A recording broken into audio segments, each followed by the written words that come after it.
Last night, the QAnon army came for Lori Lightfoot.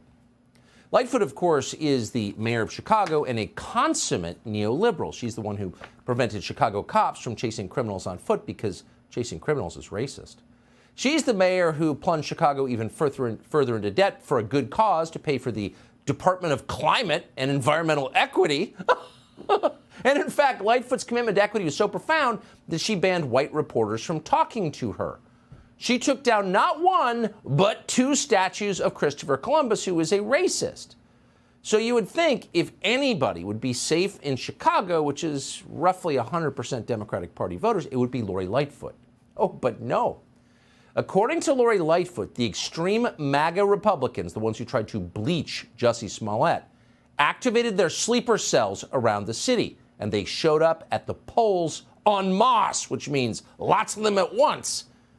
And the effect was to make Lori Lightfoot the first Chicago mayor in 40 years to lose re-election. As Lightfoot put it last night at her non-victory party, these MAGA Republicans hated her not because of what she did, but because of who she is. Asked directly whether her defeat in the Democratic primary had been unfair, Lightfoot answered this way, quote, "I'm a black woman in America. Of course." Now, one of the many tragedies here, and there are so many layers of tragedy, is that Lori Lightfoot, insightful as she's always been, saw this racist insurgency coming for years. Here she was in 2021. Mayor, in recent months, there have been questions raised about your temperament and your reaction to criticism. Tribune editorial used the term irascible. How much of this do you think might have to do with the fact that you're a woman, and specifically a black woman? About 99% of it. Yeah. Because the thing is, there are no women in Chicago. It's an entirely male and right-wing city. And so all opposition to Lori Lightfoot derived from her race and gender. It's not that people were angry about violent crime in Chicago. That never crossed her mind.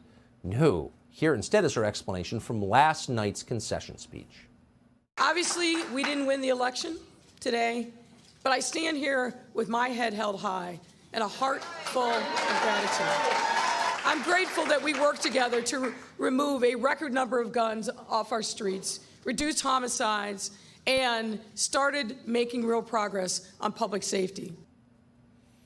Obviously, you didn't win. That's true. You got spanked like the bad little mayor you were. Wabba, wabba. But according to the Chicago Police Department, we're also happy she was mayor because she made the city a lot better. Here's what the police said in a statement, quote, "Over the past 3 years, robberies, burglaries, and thefts hit record lows in Chicago." Each of these crime categories saw decreases not seen for the last 50 years. Oh, it's a lot safer than it's ever been in 50 years. Is that true? Well, let's check the same police department's own statistics, and here they are. From 2019 to 2023 in Chicago, robberies went up, not down, actually, up 27%. Theft, nearly 40%. Murder, kind of a significant category, 59%. How about motor vehicle theft? Is that up or down? Oh, it's up 270%. So if you'd average all that out, that means all crime is up 33%. There were 300 more murders by gunshot in 2021 than there were in 2019. There were 2,000 more shooting victims. There were 30% more overall shootings. So that's not a safer city, actually. That's a much more dangerous city that people are fleeing for their very lives. What's interesting is that the people in charge of making the place safer are still working to make it much more dangerous. The top prosecutor in the city, Lori Lightfoot's ally, Kim Foxx, is rejecting thousands of felony cases every year, just not prosecuting crimes. In 2022, for example, Chicago prosecutors had a total of 20,000 felony cases come in the door, and out of those, they rejected right out of hand 2,000. They pursued, out of 20,000 cases, just 1,900 to indictment, not to conviction, just to indictment, charging people. And those numbers are not an anomaly. They're similar for every other year of Lori Lightfoot's historically disastrous tenure as mayor. And what's happening? Well, people are fleeing Chicago, as noted, because they don't want to get killed. And you can see that in the home prices. Where are home prices highest in America? Of the 12 highest priced home markets in America, 9 are in Florida, because people are fleeing there. The opposite is true of Chicago. The median home price is less than the median home price in the country as a whole. In fashionable Chicago, the median home price in Chicago was $270,000. So who did this? Well, it was a group effort, but Lori Lightfoot was the mayor. But it's not her fault. You know whose fault it is? Businesses and residents, pedestrians. They made themselves easy targets. Watch. I'm disappointed that they're not doing more to take safety and make it a priority. For example, we still have retailers that won't institute plans like having security officers in their stores, making sure that they've got cameras that are actually operational, locking up their merchandise at night, chaining high-end bags. These purses seem to be something that is attracting a lot of attention on these organized retail theft units. Wait, what? Did she just blame the stores for getting robbed? How is that different from saying, well, you're wearing a halter top? Of course you got raped. I mean, it's not different, actually. It's blaming the victim. It's disgusting. When was the last time you saw a mayor of a city blame crime victims for being victimized? Well, you just saw Lori Lightfoot do it.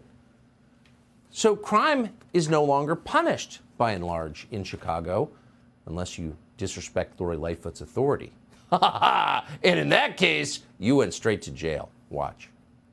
Now, I've directed Superintendent Brown to order all police districts to give special attention to these parties. And this is how it's going to be. We will shut you down, we will cite you, and if we need to, we will arrest you, and we will take you to jail. Period.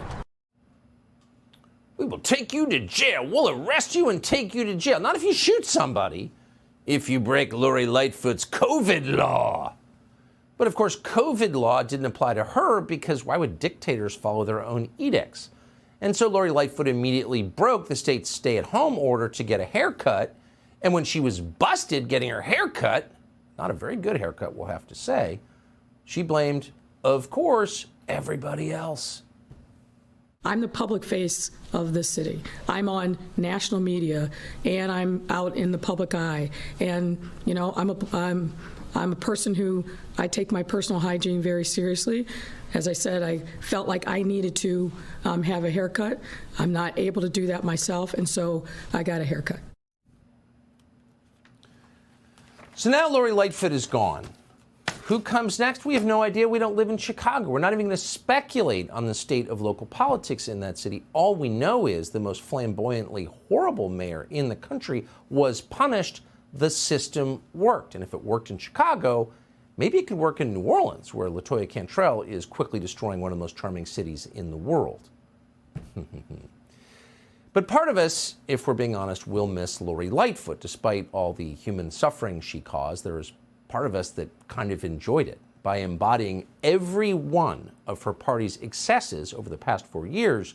Lori Lightfoot inadvertently helped to expose them.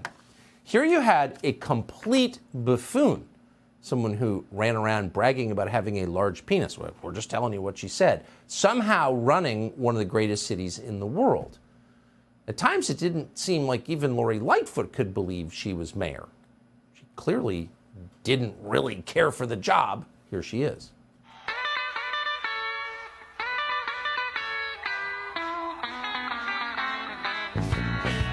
Come on, oh baby, don't you wanna go? Yeah, all we need is us. Let me whisper in your happy Halloween. Happy Halloween, everyone. Happy Halloween! Rona Destroyers!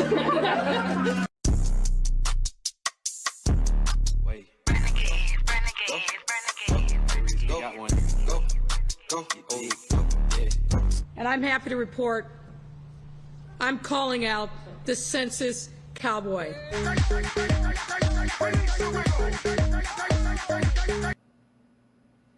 Just save the tape. Save the tape. That's always our counsel from May of 2020 till now, March 1st of 2023. American politicians, the entire class, have gone completely insane, and a lot of it is caught on video. And future generations won't believe it when you tell them, so save the tape.